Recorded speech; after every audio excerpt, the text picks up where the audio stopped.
All right, guys, since we are getting absolutely snowed in today, I figured I would share some thoughts with you. Also, check out this cat. This is her new thing now. At least she's staying hydrated. But what I wanted to share with you guys is this. If you've been following my content for a while, you know running has been a big part of what I've been doing. Leading into Hyrox, doing marathons.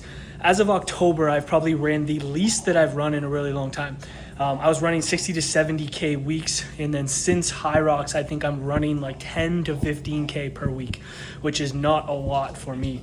But what I'm trying differently, I'm trying to actually take a proper strength phase, which means I'm reducing my running volume a lot, and I'm prioritizing putting on muscle mass. Now, as someone who used to be 260 pounds, the idea of actually trying to put on mass and eat in a surplus is actually really nerve-wracking, and it's probably why I have never actually tried to do a true strength phase, because my brain still operates in a way that gets nervous that I'm going to get fat again. And it's all perspective, because what I've been doing is trying to focus on putting on muscle mass, which requires me to lift heavier weights and to eat more food, which means that I am probably putting on weight on the scale. Now, the one thing that I have not done is I have not stepped on the scale since Hyrox. The reason being is I know myself, and I know that if I do that, it's going to get into my head. Even though I'm getting stronger, I'm putting on muscle mass because I can see it visually.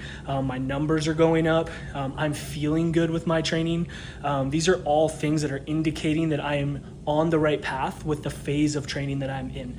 I could guarantee you that I am no longer 192 pounds like I was in Hyrox. If I was guessing, I'm probably somewhere around 200 to maybe even 205 pounds. Now, as we transition into the next phase, I will be slowly adding more running and more cardio back in, because I do have a Hyrox coming up. I'm doing Hyrox Auto, I'm doing a solo there, another pro, redemption on that damn sled, and we're doing a relay. So I'm gonna need to start to transition my training here shortly. But the lesson here is this: it's okay to have changes in your training, and you need to experiment and play with what works well for you. And then you need to make decisions based on what is going to allow you to be the most successful. I know that stepping on the scale is not a good idea for me right now for my mental well-being. And I know that doing the strength phase is actually going to really help me, even though the endurance brain in me is really, really nervous about not running a lot. I've had great support on my gain train from this cat. So I'm excited to see how this translates. Dig deep.